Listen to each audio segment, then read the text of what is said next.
Hey buddies, it is PS4 day. I'm actually recording this the evening before, so this is the 19th for me, but I'm going to talk as though it's the morning when I post this. I'm recording this ahead of time because I'm worried that I might not get enough sleep tonight because I'm doing the show and trailer for tomorrow, prepping it. But I'm going to talk as though it is right now when you're seeing it. Yesterday, we played Metal Gear Rising Revengeance, and I made that joke many times throughout the playthrough, so that'll be the last time I make it. Played Metal Gear Rising Revengeance, and it was awesome. I loved the game. I was a little worried about it. So was the company that made it.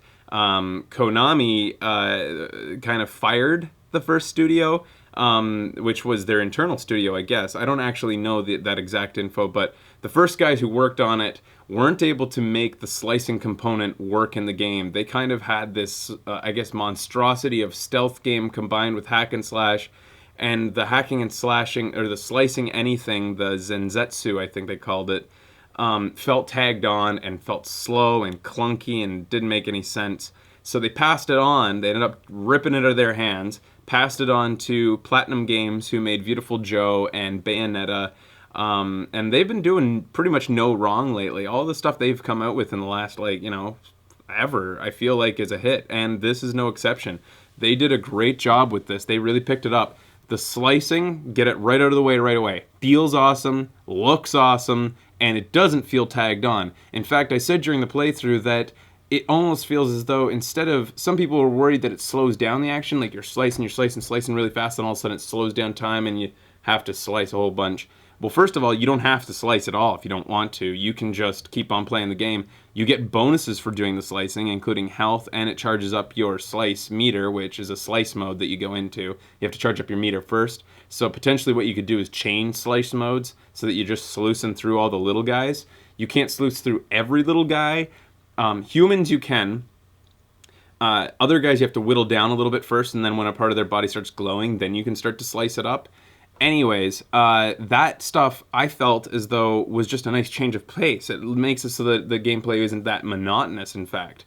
It slows it down for some cool, awesome, like, holy shit moments, and then you go back to all the slicing around, and it's also nice that it makes it so that all of that chaff, all of those little peons that you have to slice through in these types of games, do feel trivial in some ways. They are just there to give you life, in essence. You're not worried about them. You're not spending time on them. You're spending as much time as you feel like spending on them. And that's how it should be in a hack and slash game, because you want to feel powerful. You don't want to feel as though these little guys in your way are actually getting in your way. You're way too badass for that. And that's what I felt like in Devil May Cry.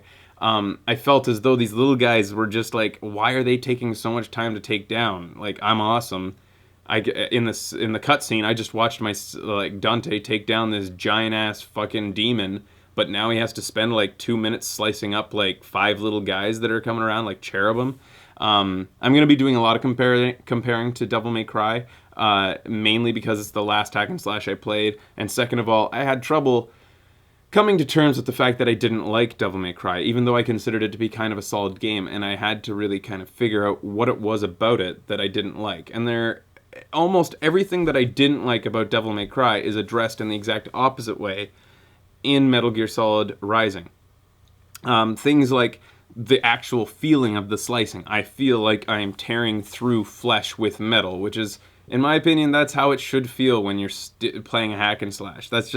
I like that feeling a lot more than metal on metal. I was actually really worried going into this that the metal on metal feel would be even more like exacerbated in this, because it is metal on metal. But all of these cyborg things have blood in them, so they really stayed away from the sound effect and the feel of metal on metal. I felt like it feels like you're just slicing through flesh, which is great. It sounds so out of context. This sounds really morbid and a little psychotic, but that's how I want it. I want to hear the We felt a lot of that. The pacing was amazing. And again, to compare, I don't want this to be completely about Devil May Cry, but Devil May Cry felt sort of repetitive very quickly early on in the game. In Metal Gear Rising, it was within like the first half hour we had gone up against what felt like 3 or 4 boss battles. They may not have been boss battles. I mean, like the introduction of I don't want to spoil it, but no, I'm going to assume that you've already seen the playthrough. Within the first half hour, we played against a giant Metal Gear unit.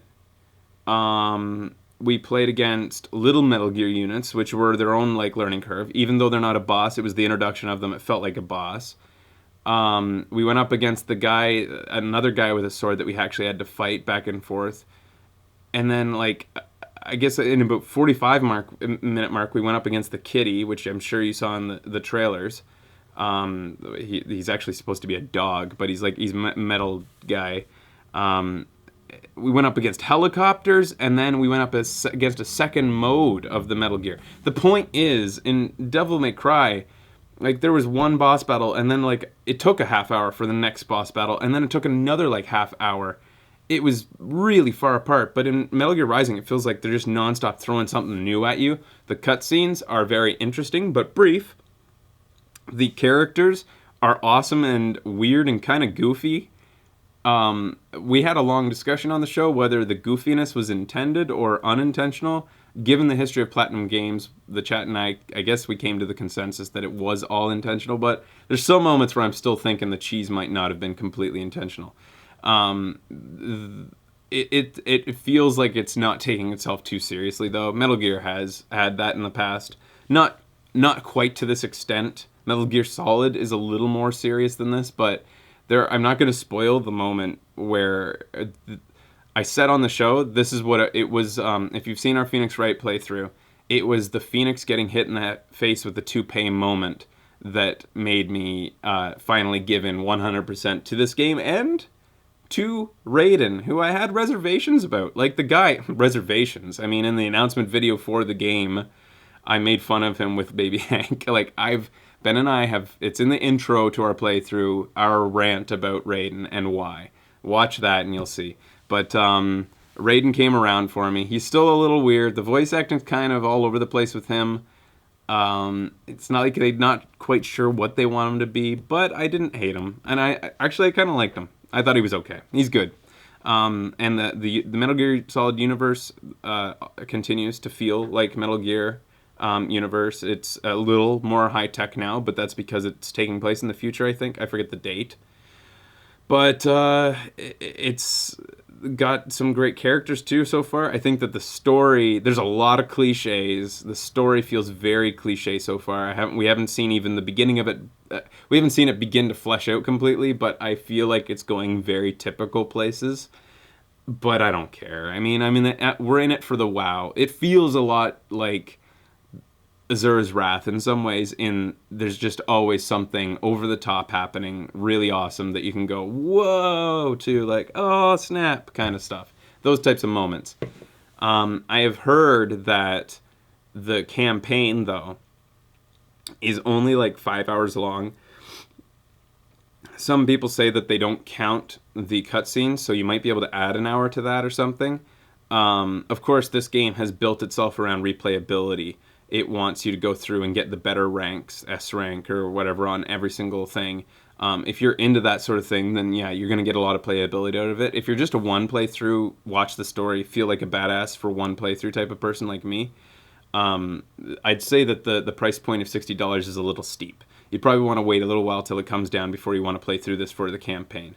But so far from what I can see, it's going to be a hell of a ride and probably worth your money when you do decide to buy it. Anything else to say about it? It feels good. There's a couple of little quirks in it. It has a little bit of a learning curve, first of all. The tutorials are very surface, and I know that a lot of people are going to be saying that I just didn't pay attention, but if you go back, they either very briefly mention things that you need to learn, or they don't enforce it through a tutorial, or like make sure you know it before you go to the next part, or they don't even mention it at all. And there are things they don't mention at all that you need to learn.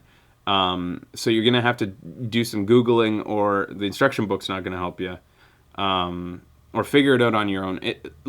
You can come to logical conclusions about the mechanics and the little intricacies of the game as you go along, I think, if you're just to think about it. It takes practice. It's challenging. It can be frustrating, but not in a bad way. Just frustrating because, like, the guys are hard, but the guys that I found really hard, I didn't feel like were...